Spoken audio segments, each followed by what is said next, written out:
Bismillahirrahmanirrahim.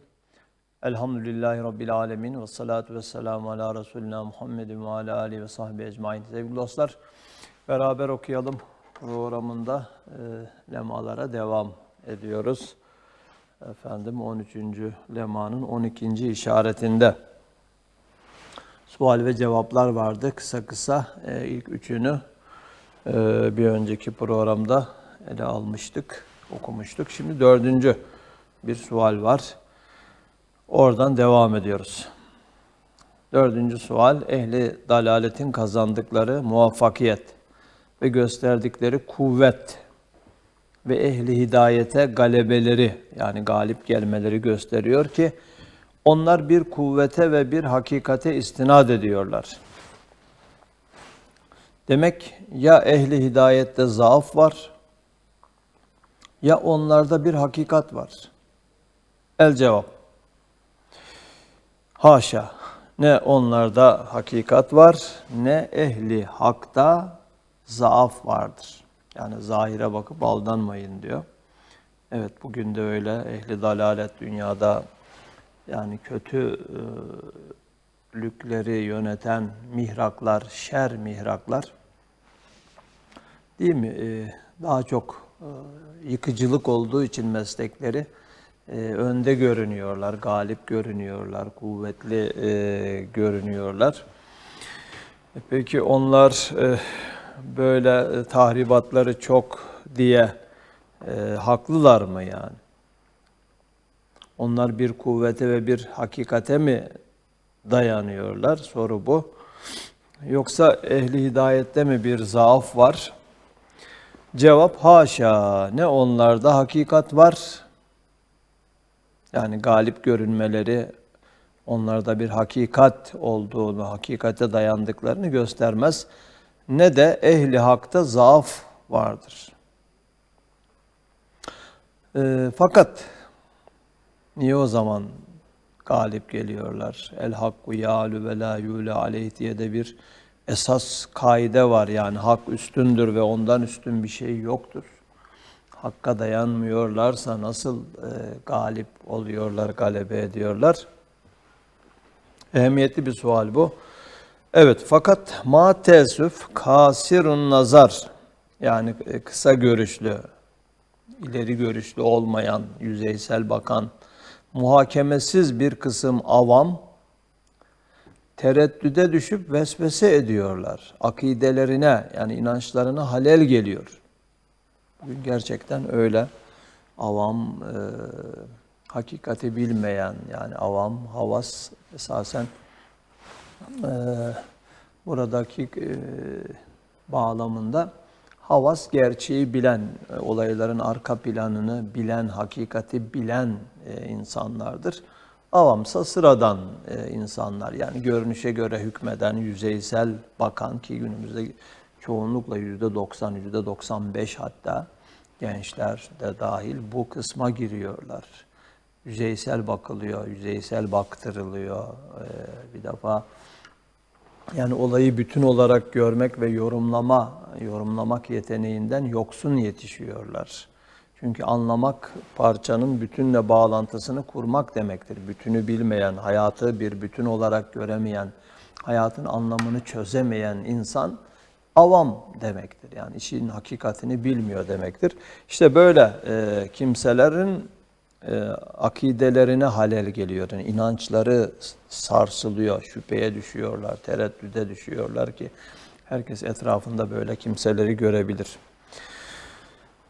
Niye? Çünkü diyorlar, eğer ehli hakta, yani bu kadar Müslüman var, İslam ülkesi var, değil mi?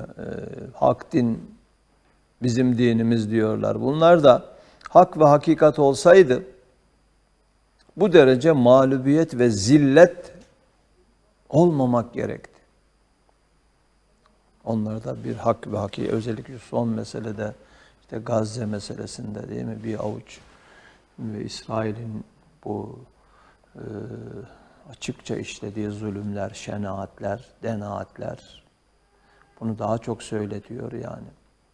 Müslümanlıkta bu kadar İslam ülkesinde, yani tükürükleriyle onları boğabilecekken öyle zillete düşmüşüz, suskun kalmışız.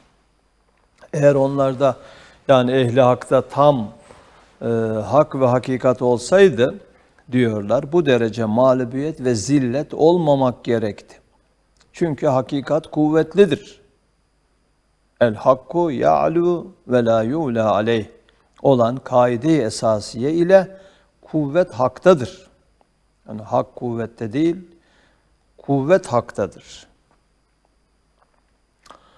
Kuvvetli olan haklı değil, haklı olan kuvvetlidir. Yani İslam'ın düsturu bu. Eğer o ehli hakka mukabil, galibane gelen ehli dalaletin hakiki bir kuvveti ve bir noktayı istinadı olmasaydı, bu derece galibiyet ve muvaffakiyet olmamak lazım gelecekti diye sorunun içinden çıkan bir soru daha. El cevap, ehli hakkın mağlubiyeti. Ehli hakkın mağlubiyeti, kuvvetsizlikten, hakikatsizlikten gelmediği, sabık işaretlerde, daha önceki açıklamalarda kati ispat edildiği gibi, ehli dalaletin galebesi kuvvetlerinden ve iktidarlarından ve noktayı istinat bulmalarından gelmediği, yine o işaretlerde kati ispat edildiğinden, bu sualin cevabı sabık işaretlerin heyeti mecmuasıdır. Yalnız burada desiselerinden, desise yani şeytani aldatmaca demek, istimal ettikleri bir kısım silahlarına işaret edeceğiz. Şöyle ki yine bu meselenin anlaşılması için daha önce de geniş açıklanmış diyor bazı noktalarda ama burada ehli dalaletin galebesine neden olan desiselerinden ve istimal ettiği bir kısım istimal ettiklerini kullandıkları alçakça silahlardan bir kısmına işaret edeceğiz. Şöyle ki ben kendim mükerreren yani tekrar müşahede ettim ki %10 ehli fesat, %90 ehli salahı yani salih kulları, istikamette giden insanları mağlup ediyordu. %10, %90 bugün de durum böyle. Hayretle merak ettim. Tetkik ederek, yani meseleyi inceleyerek katiyen anladım ki o galebe kuvvetten, kudretten gelmiyor. Belki fesattan ve alçaklıktan ve tahripten ve ehli hakkın ihtilafından. Bunları birlikte düşünmek lazım. Fesattan, alçaklıktan ve tahripten bir de ehli hakkın ihtilafından yani farklı düşünmelerinden, tam böyle ittifak edememelerinden, istifade etmesinden ve işlerine ihtilaf atmaktan ve zayıf damarları tutmaktan ve aşılamaktan ve hissiyat-ı nefsaniyeyi ve araz-ı şahsiyeyi, şahsi düşmanlıkları, garazları tahrik etmekten ve insanın mahiyetinde muzır madenler hükmünde bulunan fena istidatları işlettirmekten ve şan ve şeref namıyla riyakârane nefsin firavniyetini okşamaktan ve vicdansızca tahribatlarından herkes korkmasından geliyor. Vicdansızca tahribatlarından herkes korkmasından geliyor. Ve o misüllü şeytani desiseler vasıtasıyla muvakkaten yani geçici bir süre ehli hakka galebe ederler. Geçici bir süre galebe ederler. Burada hani galebe etmelerinin, üstün ve galip görünmelerinin sebeplerini saydı yani belki ondan fazla sebep saydı. Bunları tek tek ele almak her biri ayrı bir programın konusu olabilir yani açılması da lazım ama bu tabii şu anda mümkün değil. Dolayısıyla ben bir daha okuyayım. Bakalım. Kendim diyor bunu tetkik ederek yani meselenin arka planını inceleyerek anladım ki ehli dalaletin yani şer mihrakların, kötü insanların, zulmedenlerin galebesi üstün gelmesi, galebe demek, galip gelmek, üstün gelmek. Neden geliyormuş? Kuvvetten ve kudretten gelmiyor. Yani çok kuvvetli ve kudretli değil. Dünyanın en korkak milleti İsrail'dir. İsrail'de yaşayanlardır, yani Yahudilerdir. Ben de gitmiş görmüştüm, yani Kudüs'te çevresini gezmiştik böyle. O zamanlar, bizim gittiğimiz zamanlar, bir de Berlin'de utanç duvarı vardı. O utanç duvarının yıkıldığı zamanlarda, ama hani dedim, burada her taraf utanç duvarı yani. Böyle yüksek duvarlar, duvarların üstüne tel örgüler yapmışlar. Yani korkularından. Kur'an da diyor zaten, ölümden çok korkarlar diyor. Allah'ın has kulları biziz iddialarına karşı, eğer dediğiniz doğruysa hemen ölümü temenni edin diyor. Cuma suresinde kul ya eyyühellezine hadu in zaamtum ennekum evliya'u lillahi min dunin nas. Onların öyle bir iddiası var yani. Allah'ın has kulu biziz yani. Dünyanın efendisi, milletlerin efendisi biziz. Diğer milletler bize hizmet için yaratılmış. Yani kendileriyle aynı seviyede görmüyorlar böyle. Yehova adıyla Allah inançlarını bile millileştirmiş bir kavim. Kendilerinde özel ve has kullar olarak kabul ediyorlar. Şimdi Kur'an onlara diyor ki, eğer böyle iddia ediyorsunuz ama bu iddianızda doğruysanız فَتَمَنَّوُ الْمَوْتَ اِنْ كُنْتُمْ صَادِقِينَ. Hadi o zaman ölümü isteyin. Hemen ölümü temenni edin bakalım. Halep oradaysa arşın burada. Çünkü Allah'ın demek istiyor ki has kulları, Allah dostları, değil mi? Allah'a kavuşmaktan korkmazlar. Bunun yolu da ölüm. O zaman ölümü isteyin. Sonra da diyor ki siz bunu asla isteyemezsiniz diyor. Yaptıklarınız yüzünden, kendi ellerinizle yaptıklarınız yüzünden. İn kuntum sadikin fela yetemennevnehu ebeden bima kaddemet eydihim. Allahu alimun biz zalimin. Allah zalimleri bilir diyor. O zaman siz zalimsiniz diyor. İddianızda yalancısınız diyor. Çünkü bu kadar zulüm işledikten sonra Allah'ın huzuruna ne yüzle çıkacaksınız yani? İsteyemezsiniz. Yakalanmaktan korkarsınız. Ama sonrasında da o kaçıp durduğunuz ölüm size bir gün yetişir ve yaptıklarınızın hesabı size sorulur diyor. Şimdi dolayısıyla böyle buraya nereden geldik? O galebe kuvvetten, kudretten gelmiyor. Belki neden geliyor? Fesattan ve alçaklıktan. Fesat, işleri fesat yani. Yahudi parmağı diyor. Üstad birçok yerlerde Yahudi parmağı var bunda diye. İşleri alem İslam'da, dünyada fesat çıkarmak, alçaklıktan ve tahripten, yıkıcılık, meslekleri yıkıcılık. Bunlar onlara ait sebepler. Bir de bizden kaynaklanan bir sebep var. Ehli hakkın ihtilafından. Bizde yani birlik olamıyoruz. Birlikten kuvvet doğar ama o birliği kuramıyoruz. Ehli hakkın ihtilafından istifade ediyorlar. İstifade etmesinden ve o ehli hakkın içlerine ihtilaf atmaktan o ihtilafları körüklüyorlar. Değil mi? Yani önce bize gelmişler, işte bizim Lozan Antlaşması'nda filan sizin özgürlüğünüzü tanımamız için demişler, dini bırakacaksınız, dini temsilciliğinizi bırakacaksınız, dindar bir görünümden soyunacaksınız efendim. Böyle şart koşmuşlar. Sonra da İslam aleminde de Türkler dinsiz oldu, dini bıraktı, mürtet oldu diye propaganda yapmışlar.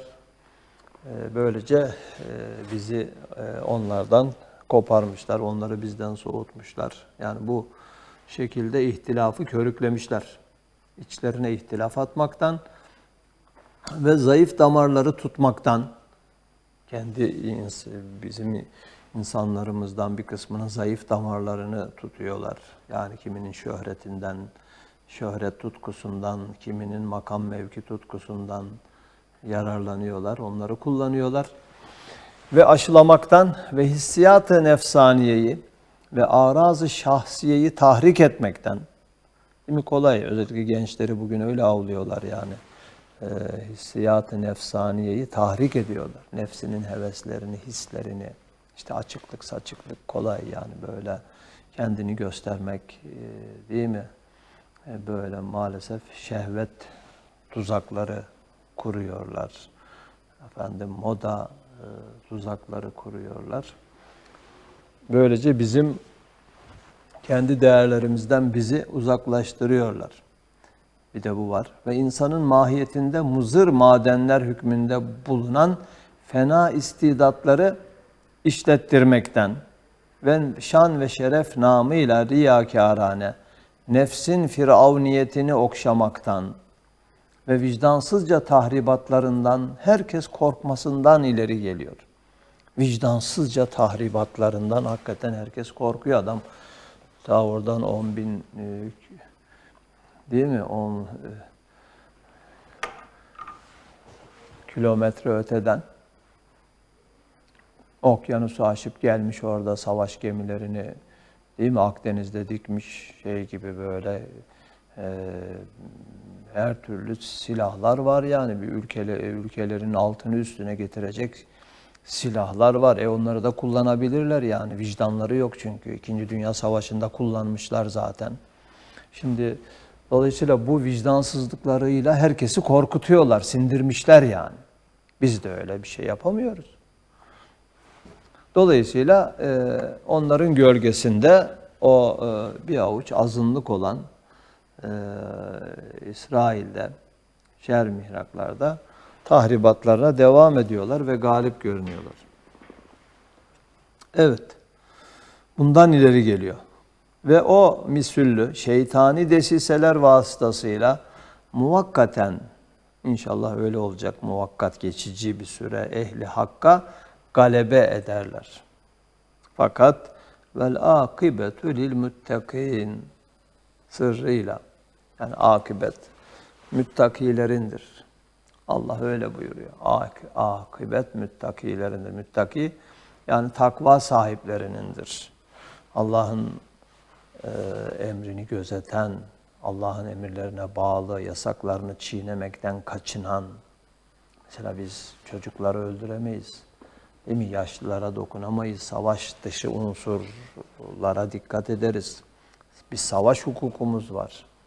Dolayısıyla yani takva ehli, Allah'ın emirlerini çiğnemekten kaçınan kişiler demektir. Neticede onlar galip gelecektir diyor.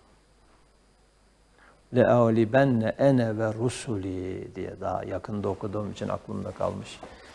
Andolsun diyor, Allah yemin ediyor, ben ve peygamberim galip geleceğiz diyor. لَاَوْلِبَنَّ ene ve rusuli, ben ve peygamberim galip geleceğiz. Yani Allah öyle zulümlerine, şenaatlerine izin veriyor. Onların cezalarını imhal ediyor ama ihmal etmeyeceğini söylüyor. İmhal etmek demek onlara mühlet vermek. Allah mühlet verir ama kötü yakalar sonra. Dolayısıyla ihmal etmez. İhmal etmez. İnşallah bu defa da böyle olacak. Cenab-ı Hak böyle beklenmedik anda, beklenmedik şekillerde zalimlere cezalarını gönderir. Zalimleri kahreder. Bütün mazlumların da yüzünü güldürür, acılarını dindirir, onlara imdadını lütfeder diye onun rahmetinden diliyoruz. Evet. Fakat vel akibetu lil muttakin sırrıyla el hakku ya'lu ve la yula aleyh düsturuyla onların o muvakkat galebeleri, muvakkat geçici galip olmaları menfaat cihetinden onlar için ehemmiyetsiz olmakla beraber cehennemi kendilerine ve cenneti ehli hakka kazandırmalarına sebeptir. Neticede zalimler için yaşasın cehennemi kendilerine ve cenneti ehli hakka kazandırmalarına sebeptir. Neticede herkes ölecek yani. Dünyanın en zenginleri de, en güçlü görünenleri de, değil mi? Böyle tanrılığa soyunan kimseler de neticede ne kadar yaşayacaklar yani. Kahhar bir el onları yakalayacak ve cehenneme atacaktır. Neticede bir sonsuz hayat varsa, ebedi cennet varsa, değil mi? Böyle hiçbir şey karşılıksız kalmayacaksa gerçekten akıbet müttakilerin olacaktır. Allah her şeye hakimdir. Biz insanoğlu aceleci biraz istiyoruz ki böyle dünyada da olsun. Bir anda niye olmuyor yani? Bir şey yüzeysel bakan, dünyanın imtihan dünyası olduğunu unutan yahut da işte biz kendi vazifesini Allah'ın yapmasını bekleyen, kendine düşeni yapmayan yani Allah onlara şey yapsın, başlarına yıldırımlar yağdırsın. Evet, yağdırabilir Allah isterse, geçmiş zalimlerin başlarına da yağdırmış örnekleri de var. Kimisini suda boğduk diyor işte Firavun kavmi gibileri, kimilerine taş yağdıran kasırgalar gönderdik. Kimilerinin başına ateş yağdırdı, kimilerini yer yuttu, toprak yuttu. Zaten herkesi yutacak. Yani öyle de olabilir ama biz Allah'ın hikmetine karışmayız yani. Değil mi? Burada bizim yapmamız gereken şeyi de kalkıp niye böyle olmuyor diye Allah'tan beklemek de doğru değil. Allah bizi de imtihan ediyor yani. Herkes imtihanda. Herkes imtihanda. Cenab-ı Hak kaybetmekten korusun. Evet, işte dalalette iktidarsızlar, aslında bir gücü olmayanlar, muktedir görünmeleri ve ehemmiyetsizler şöhret kazanmaları içindir ki hotfuruş, şöhretperest, riyakar insanlar ve az bir şeyle iktidarlarını göstermek ve ihafe ve ızrar cihetinden, yani korkutarak ve zarar vererek bir mevki kazanmak için ehli hakka muhalefet vaziyetine girerler. Yani yıkıcılığı seçerler. İktidarsızlar, aslında yıkıcılık kolay çünkü iktidar istemiyor. Ta görünsün ve nazara dikkat ona celb olunsun. Ve iktidar ve kudretle değil, belki terk ve ataletle sebebiyet verdiği tahribat ona isnat edilip ondan bahsedilsin. Nasıl ki böyle şöhret divanelerinden birisi namazgahı telvis etmiş. Yani zaman zaman şey var ya, böyle adam camiye giriyor, postallarıyla geçen dönemlerde olmuş yani. Bu Kurtuluş Savaşı'nda Yunan subaylar da böyle yapmış. Efendim, asker potinleriyle işte Osman Gazi'nin, Orhan Gazi'nin türbesine ayağını basmış, ayaklarımın altındasın şimdi filan demiş, böyle alçakça, küstahça hareketlerde bulunanlar olmuş. Niye? Camiyi kirletmiş, pisletmiş, ta ki herkes ondan bahsetsin. Şöhret divanesi çünkü. Yani öyle şöhret, lanetlik bir şöhretini yapacaksın ama şöhret divanesi olunca öyle oluyor. Hatta ondan lanetle de bahsedilmiş de şöhretperestlik damarı kendisine bu lanetli şöhreti hoş göstermiş diye darb-ı mesel olmuş. Ey alemi beka için yaratılan ve fani aleme müptela olan biçare insan. Genel bir hitap. Hepimize, bütün dünyaya belki keşke bunu duyurabilsek. Beka için yaratılmış çünkü herkes. Ey alemi beka için yaratılan ve fani aleme müptela olan, fani aleme kendini kaptıran biçare insan. فَمَا بَكَتْ عَلَيْهِمُ السَّمَاءُ وَالْأَرْضُ ayetinin sırrına dikkat et, kulak ver. Bak ne diyor? Mefhumu sarihiyle ferman ediyor ki, ehli dalaletin ölmesiyle insan ile alakadar olan semavat ve arz onların cenazeleri üstünde ağlamıyorlar.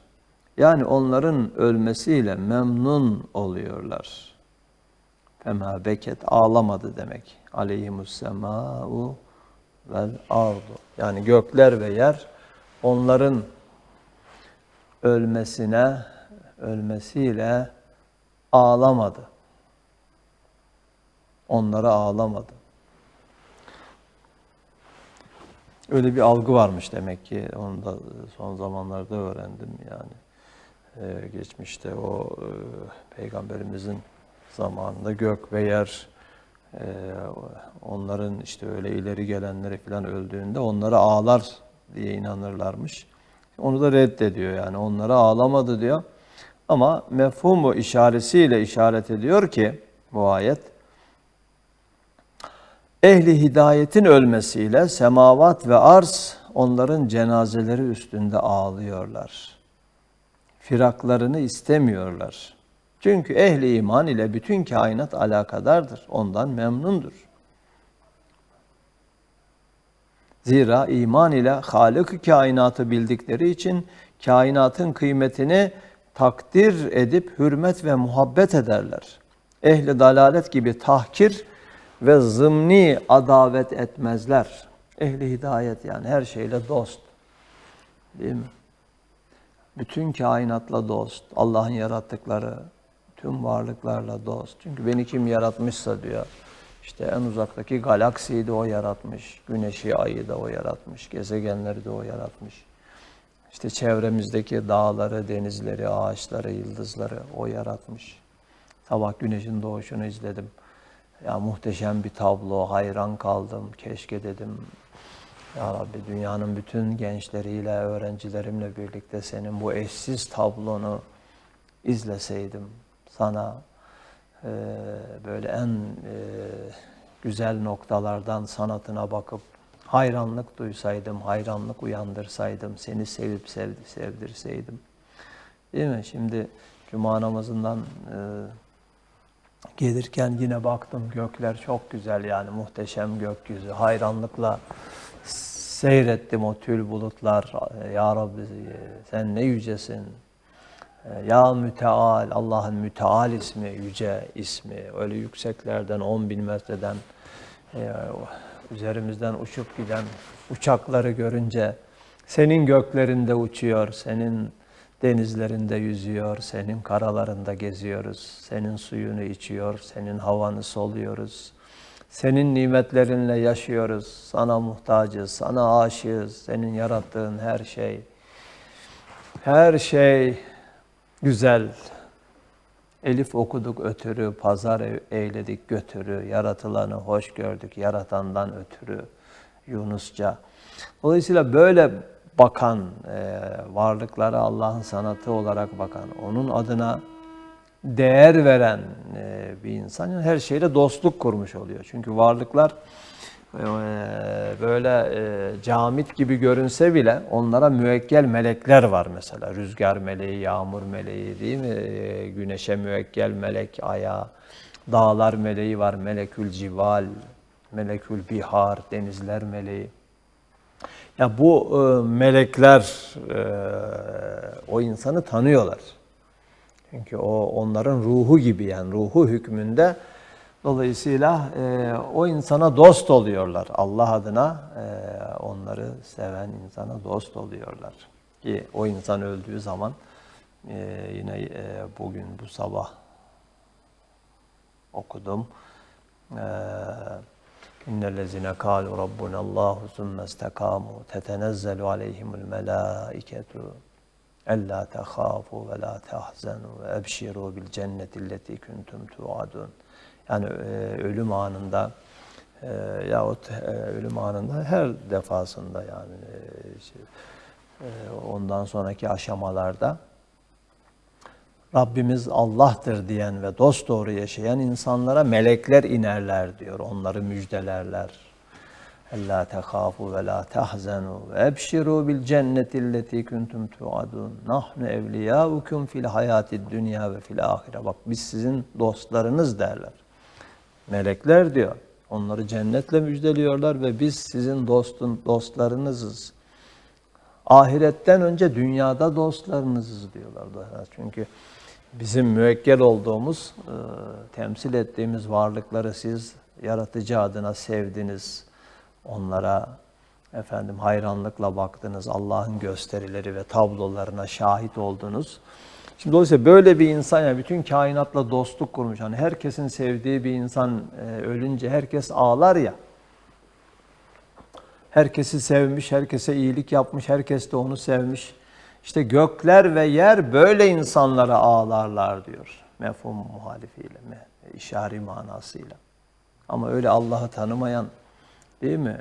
Allah adına bakmayan, güzel bile dese Allah adına bakmadığı için çirkinleştiren, herkese zulmeden, haksızlık eden, değil mi? Hak hukuk tanımayan kişilerin ölmesiyle gökler ve yer ağlamazlar, matem tutmazlar. Onların gebermesinden memnun olurlar. Bu ayet müthiş bir ayet sevgili dostlar. فَمَا بَكَتْ عَلَيْهِمُ السَّمَاءُ وَالْاَرْضِ. Evet. Şimdi bunu açıkladıktan sonra şöyle bitiriyor. Ey insan düşün, sen ala külli hal öleceksin. Ala külli hal, yani her halükarda, değil mi? Ölümden kaçış yok. Kul innel mevtellezî tefirrûne minhu fe innehu mulâkîküm ثُمَّ تُرَدُّونَ إِلَى عَالِمِ الْغَيْبِ وَالشَّهَادَةِ فَيُنَبِّئُكُمْ بِمَا كُنْتُمْ تَعْمَلُونَ. Her halükarda ne kadar kaçarsan kaç, değil mi? Ölüm senin peşinde.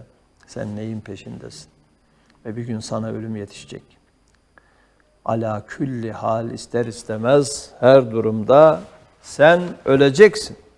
Eğer nefis ve şeytana tabiysen senin komşuların, belki akrabaların senin şerrinden kurtulmak için mesrur olacaklar. Mesrur. Değil mi? Öyle insanların işte ölümleri sevinç uyandırıyor. Mesrur olacaklar. Eğer Euzubillahimineşşeytanirracim deyip Kur'an'a ve Habibi Rahman'a tabiysen o vakit semavat ve arz ve mevcudat herkesin derecesine nispeten senin derecene göre senin firakından müteessir olup manen ağlarlar. Ulvi bir matem ile ve haşmetli bir teşyi ile, yani uğurlamakla seni kabir kapısıyla girdiğin beka aleminde senin derecene nispeten senin için bir hüsn-i istikbal var olduğuna işaret ederler. Yani teşyi uğurlamak demektir. Hüsn-i istikbal güzel karşılama demektir. Yani öyle insanların bu dünyada uğurlayanları çok olur ama sadece o görülen cenazesine gelenler değil yani. Gökler ve yer ağlarlar diyor. Bütün mevcudat onun matemini tutar. Ve bu durum geçtiği alemde, gittiği dünyada da onu güzel bir şekilde daha çok karşılayanlar olduğunu gösterir. Güzel uğurlanmak ve güzel karşılanmak. Allah bize de nasip etsin inşallah. Subhaneke la ilme lena illa ma allamtena inneke entel alimul hakim. Ve ahiru davahum enilhamdülillahi rabbil alemin. El Fatiha.